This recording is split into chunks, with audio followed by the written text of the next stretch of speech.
Hey everybody, I'm here today with the game Sorcerer City by Scott Caputo, who also designed the games Whistle Stop and Unearth, and he's been around for a while in the game design community.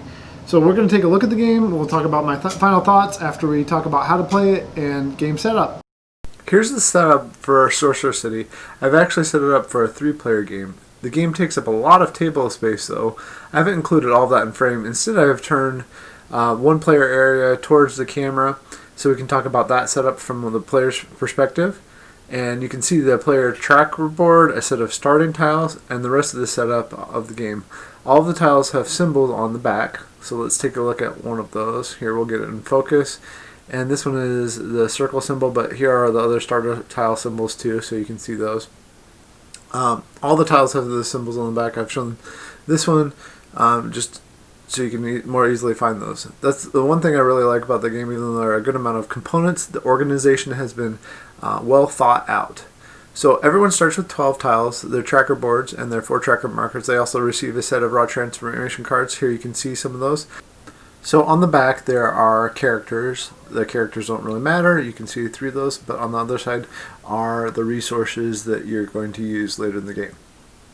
So as we look up here, we have the marketplace set up with 1, 2, 3, 4 sets of tiles, and then below that it's hard to see, but there are vendors, vendor 1, 2, 3, and 4, and then it says rainbow on the right. Here we'll zoom in a little bit here, but you take from each pile, and right below it with the corresponding vendor you'll set up 3 tiles. Those are just drawn randomly, and again it's helpful, but you can see this little symbol. Here's the little number 1. I don't know why I turned it sideways, but it goes in number 1, 2, 3, 4, and then the rainbow. So then we also have the prestige points set below the rainbow. We have the timer that's going to go to the first player. In this case, that's somebody who either watched a fantasy video or movie or TV show recently. So we're going to set that over here with our player that we have all set in. I've gone ahead and zoomed in on the influence rewards area. This is going to be different for each game for 2 reasons. One, you're going to have different influence reward cards that you're going to put out. And those have the little red seal there, and then you're going to have different monsters that you put out. You're going to put out 2 tier 1 monsters, so let's take a look at the back card. We can see that tier 1 on the back there.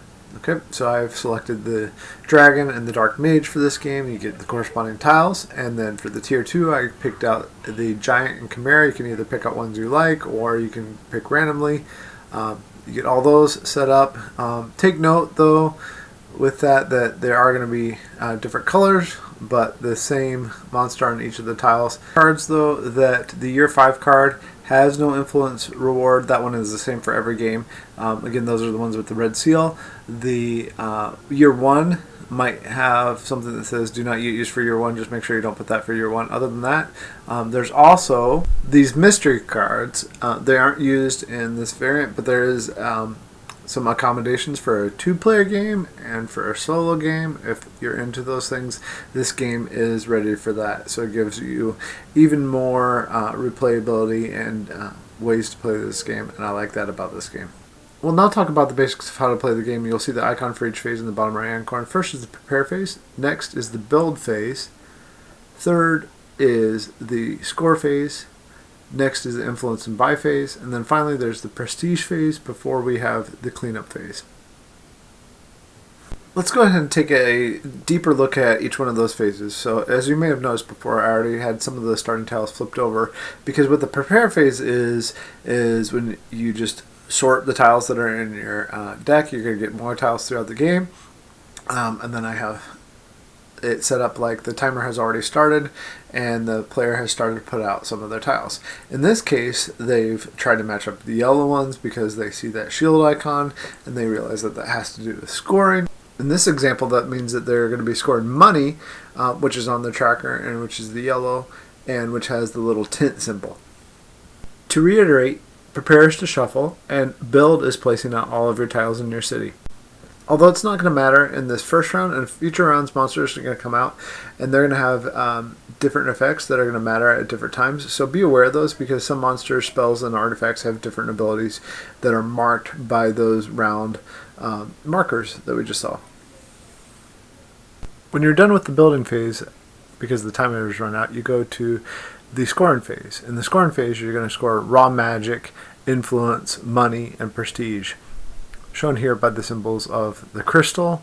The influence is the rook, the money is the tint, and the prestige is, I call it, like a link or fairy type symbol. It's worth noting that raw magic is going to turn into one of your other 3 resources, either influence, money, or prestige, depending on which raw magic transformation card you select secretly, and then you flip up at the same time. After finishing the scoring phase, you go into the influence phase. That's that red wax seal on the red track on your board. And the first player is going to get influence plus prestige. So the influence is the card text. The second player gets a choice of either prestige or the influence reward. Third player gets 5 money or plus 1 buy. It's different in a 4 to 6 player game, but you can find those easily in the rule book. Then we can start buying tiles. Going in order from most influence to least, not first player to last player, but most influence to least, each player can spend their money, so they just look at their board and they spend it, to buy tiles from the market. All players can buy up to 2 tiles, and some spells and influence rewards might give you the ability to purchase additional tiles. If a player scores more than 20 money in a round, they're also awarded an additional buy, so keep that in mind. In case of ties, the player closest to the timer, so closest to first player, goes first. Once a tile is purchased, you immediately add that to your deck, because you're going to prepare that in the next round. As each tile is bought, a new tile is revealed immediately from the vendor's deck, and additionally, some spells marked with the money icon activate during this phase.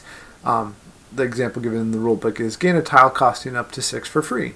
Once per round, a player can pay 1 money to discard a tile in the row, that's the one in the bottom actually, and reveal the next tile from the same deck. Once bought, all the tiles are discarded to be shuffled into the player's deck during the prepare phase, like we mentioned before.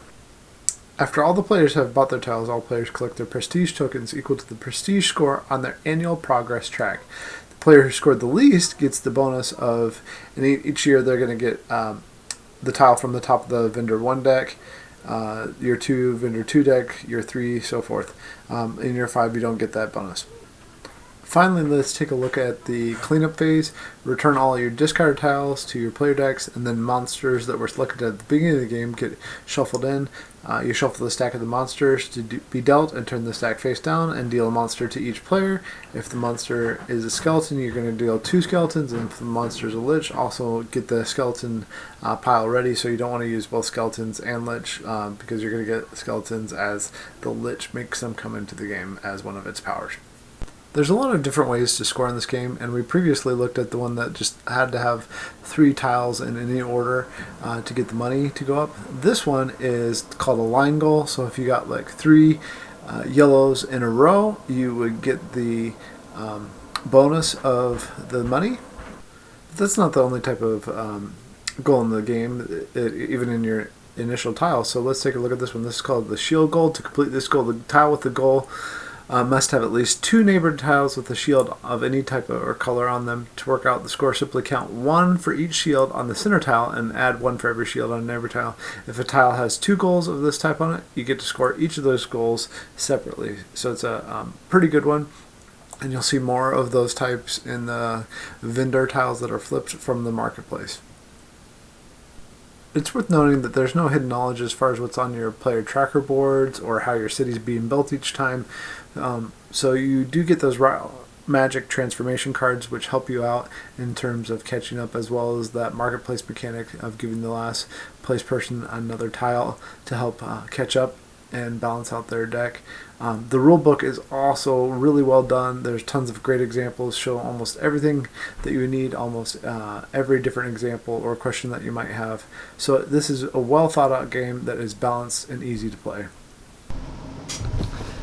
Alright, we went ahead and took a look at how to play the game. I've played it a couple times. I think it's a good filler game. It's not very hard. One gripes with it is it does take a little bit of time to set up and takes a huge amount of table space for how simple the game is. As you saw, basically it's a real-time tile laying game where you're going to construct your city each time, and it gives it that feel of this changing magical city. I think it hits with its mechanics, its theme really well. That here is this Sorcerer City built on magic and that foundation that you never know what's going to come up, you never know how it's going to affect your play. So I think it does all that really well. I just don't love how much time it takes to set up relative to actually playing the game and how much table space it takes up. But those are minor quibbles because the tiles feel nice in hand. The colors are fine. I almost hoped for something more like the colors on the front of the box, but the red, yellow, green, purple are fine. They're just not as vibrant as given in the rule book and so forth. Why do I have the rule book? Why do I have the components here again? Well, usually I don't think this is a big deal, but here the fact that everything has its place is what I wanted to show you in the box. So everything goes in nicely. There's this nice divider here like this for the marketplace and influence tracks, and then the personal player boards and all that fits in there. And then I didn't put these back in the right place, but they are supposed to go over here. Those fit nicely there. Everything, once it gets into the box, is separated out, and there's a little icon underneath it. I don't know if you'll be able to see that or not, but there's these dividers where everything goes. So once you get it initially punched out, which does take a little bit of time, it has that nice nerdy feel to it of, here you go, here's where things belong in the box, and you don't have to buy a separate insert for that. I love that. I love that it's ready to go in that way, and it makes it more playable and more easy to set up the next time. Because if I had to sort through these tiles every time, I wouldn't like this game at all. But the fact that that's built into the box makes a huge difference in whether I want to play this game or not, because it takes all that time out of thinking about it that way. It's not hard to find the things I need. I enjoy this. I think it might be lighter than what some people are expecting for the type of game it is. The artwork is okay. It's kind of bland. But again, that's a minor quibble. Overall, this is a good game with a decent amount of replayability.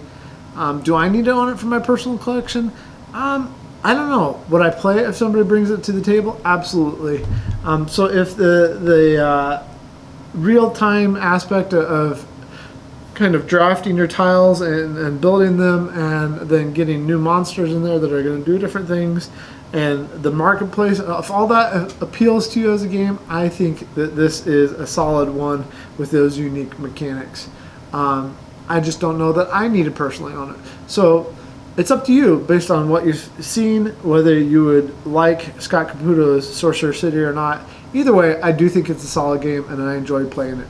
Thanks for watching. You can click and subscribe or watch another video over here. We'll see you later.